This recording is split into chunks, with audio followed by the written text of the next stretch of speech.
is that we actually came up trump cards because we bet on Hamilton to win the China GP in real life based on the F1 simulator that he was indeed going to win the race.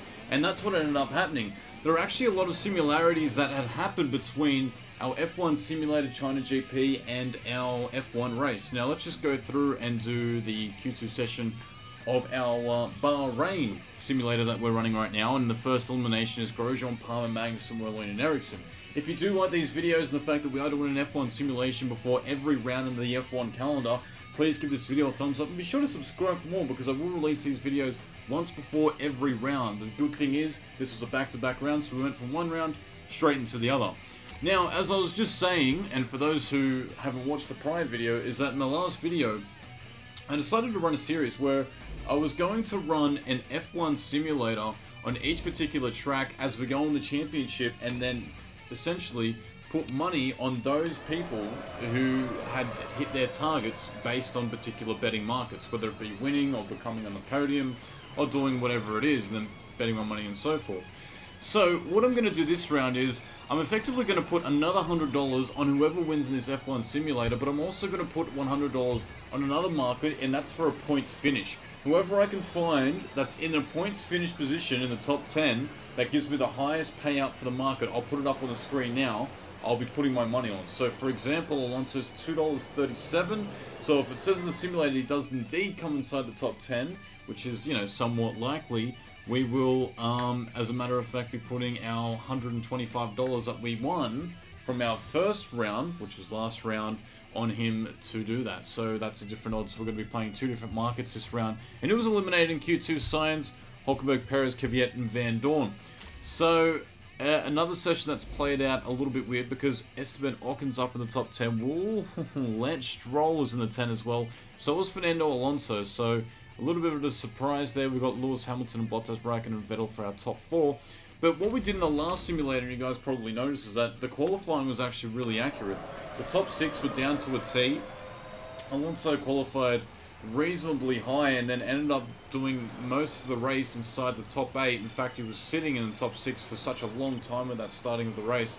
So it was really accurate in that area. Someone had pointed out that the qualifying overall was pretty on track, and the fact that we got a winner was also a big thumbs up. And the rain, it also kept notifying us that it was going to rain, you know, before the session, but not necessarily during the race, and that's what essentially happened. So we ended up picking a winner because of that, and we're hoping to pick up another winner as a result here. Let's have a look at our top 5 at the moment. Hamilton, Vettel, Bottas, Q3, Räikkönen, Verstappen, Stroll in 6, Alonso 7th, Ricciardo 8th, Massa 9th, Ocon 10th. So big surprise there, Stroll out qualifying his teammate Massa apparently. Now, one thing you will notice is that we're actually indeed using the Abu Dhabi track as our simulator for today for the Bahrain race. And that's because in this F1 simulator, in this mod in particular that I'm using, the Ice Mod 2017, actually has the calendar around the wrong way for the Bahrain race in Abu Dhabi. But the good thing is that the tracks are very similar in the characteristics of the way they go around, the amount of corners, just the fact that it doesn't overlap in the middle of the track and we don't go under or over a tunnel.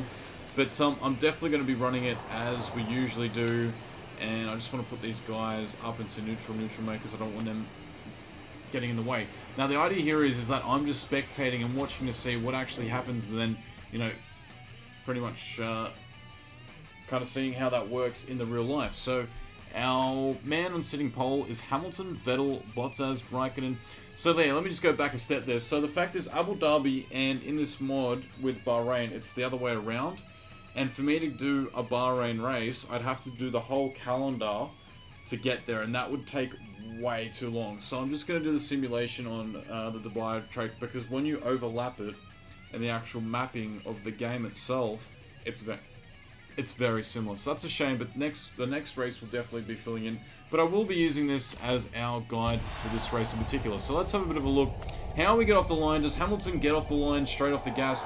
It's a bit of a split grid at the moment. It's a 1, 2, 3, 4 repeated Mercedes and Ferrari grid. In fact, Sebastian Vettel gets off the line in the lead. So that's a great start by him. He's been able to kick it off well. Stroll's all the way up in the 4th position at the moment, which is too much of a surprise in my eyes. I just have to pull the microphone a lot closer because it wasn't that close to begin with.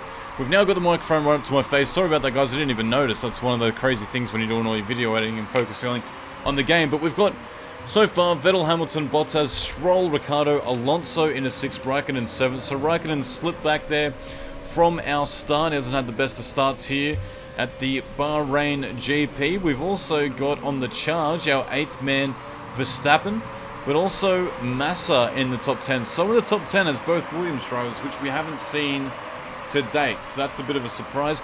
We also have very different driver strategies here with their tyre strategies. Their actual tyres with a lot of super softs and a soft set for Hulkenberg, medium compounds for Perez and Grosjean, and that rounds off the top 20. Unfortunately, Vandoorne has had an absolute poor start, getting all the way in the back of the pack so far.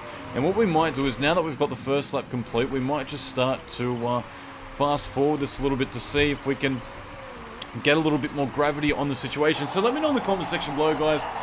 Do you like this Series 1? And 2, do you think it's a valid strategy to try and see if you can actually predict who's going to win the races by these simulated events? Now, we know simulators aren't going to always occur. I mean, that's the whole thing. It's a simulator. If you ran the simulator 100 times, it'll probably give you 100 different results. But it gives you a fair indication here. And Vettel's actually under threat from Hamilton, while Bottas has dropped back a little bit. Ricciardo's back in a 4th. Alonso's in 5th. Verstappen's in 6th. Räikkönen, Massa, Kvyat, Hulkenberg. So something's happened to Stroll. We've also got a crash. Magnussen has crashed out. So he's the first car to retire in this race. But Stroll has dropped all the way back down the order because he's actually pitted. He's pitted sometime during this track, so let's have a bit of a check on him. Did he pit? When did he pit? What was his tyre history like? He's pitted on lap 3 to 4, and that's possibly because the tyres that he had qualified on from Q3 had to be the tyres that he had started on, which meant that his tyres were already down in their reliability of the amount of rubber or tread that it had on them, so he had to pit relatively early compared to the field. Or he could just be doing an undercut strategy where he hopes to, you know, possibly jump up the order by a different means. But so far, there's nothing happening too much in the horizon. We've just got this battle between Vettel and Hamilton kind of panning itself out, while Bottas and Ricciardo are kind of stationary at the moment. But we should start to have a lot of pit stops around this lap 8 to 9 mark. At any stage, there you go, there's a lot of the pit stops. Here comes Vettel. He's going to be coming in the pits. So is Hamilton. Is Ricciardo as well? Yep, he's indicating he's going to go on the pits as well. Alonso's up in a 4th position, which is a little bit hard to believe. But you know what? At a track like Bahrain, given the amount of corners and not necessarily the straights that China has, we're not going to see the car that much down on power, because through the corners, he's actually one of the fastest drivers out there. So he's had to suffer a little bit here and drop down the order due to the tyre tread available to him on the tyres that he came out on.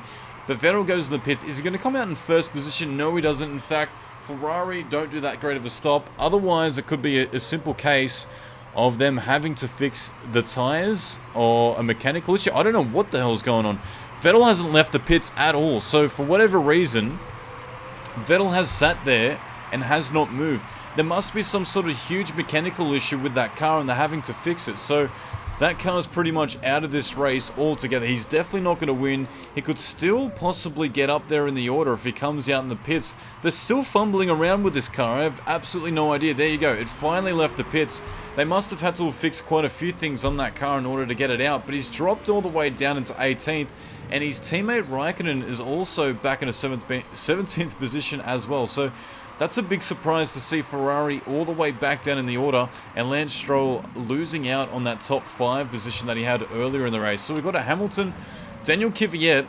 Now, we saw Kvyat actually do an interesting pit strategy in race number 1, where he went the longest that any driver had on the initial tyres that he'd started on and put him in a really great position. It was unfortunate that he had an airbox issue and dragged him back. So he's actually played this out reasonably well and come out in 2nd position ahead of Verstappen. But as for the cars that have stopped, it's going to be a 1-2 for Mercedes once everyone does pit, because Bottas has already pitted and he's currently on the tail of Hulkenberg, whose tyres are already starting to be eaten up quite significantly. So we'll just get this to fast forward a little bit, see what we can see. Ricciardo How is Ricciardo going? Ricciardo is currently in 4th position, and he's trailing along. So the race order so far, this is actually a really crazy race right now. We have Hamilton, Hülkenberg, Bottas, Ricciardo, Perez, Grosjean, Wehrlein, Palmer, Ericsson, and that's because we haven't pitted our 2 drivers. You know what? Let's just pit them anyway. Let's just get them out of the way and get them in the pits. Boom, there you go.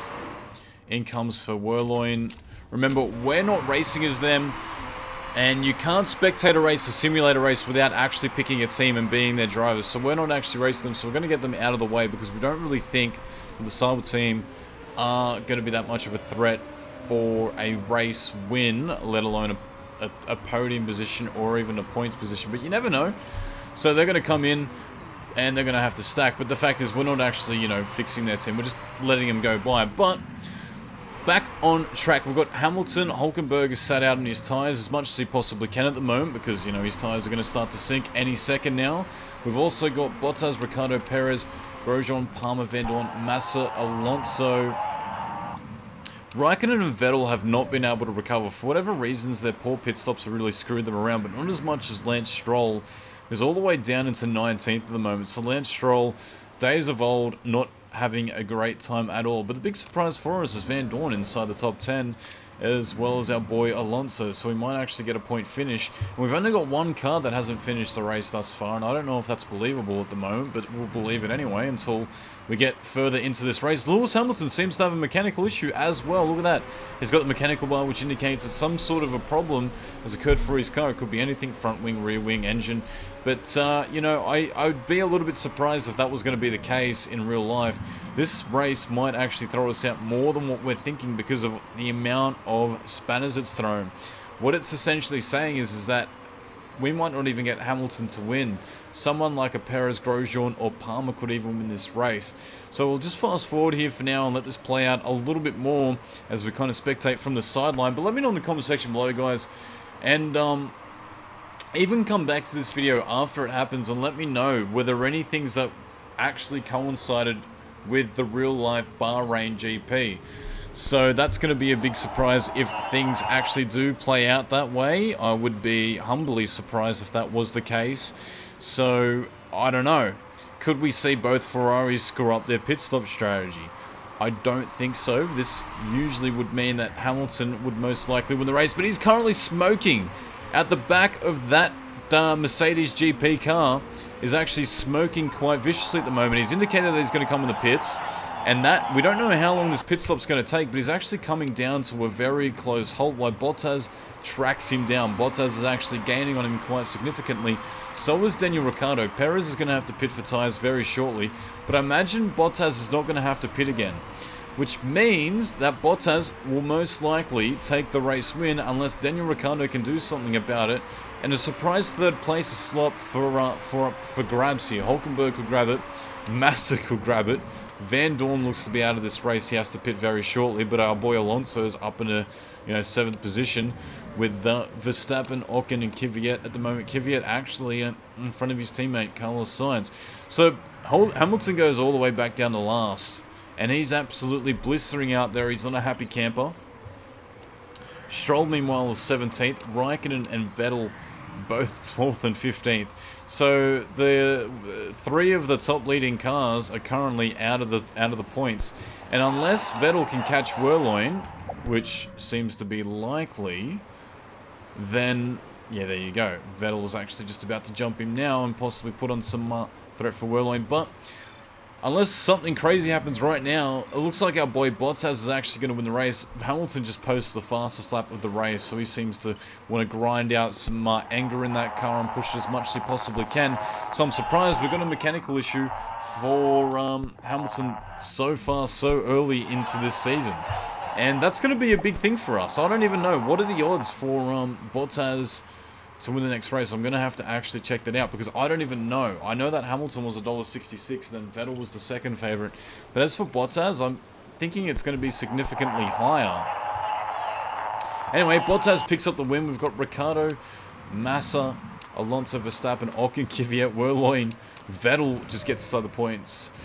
We've got Sainz. Let's have a look at the full grid for this race. Bottas, Ricciardo, Hülkenberg, Massa, Alonso, Verstappen, Ocon, Kvyat, Wehrlein, Vettel, Sainz, Palmer, Räikkönen, Vandoorne, Perez, Ericsson, Hamilton, Grosjean, Stroll, Magnussen. Let me know in the comment section below, guys. Do you actually think this is very likely? Because this is the first race I've ever seen, and the simulator spits something like this out. This is absolutely insane.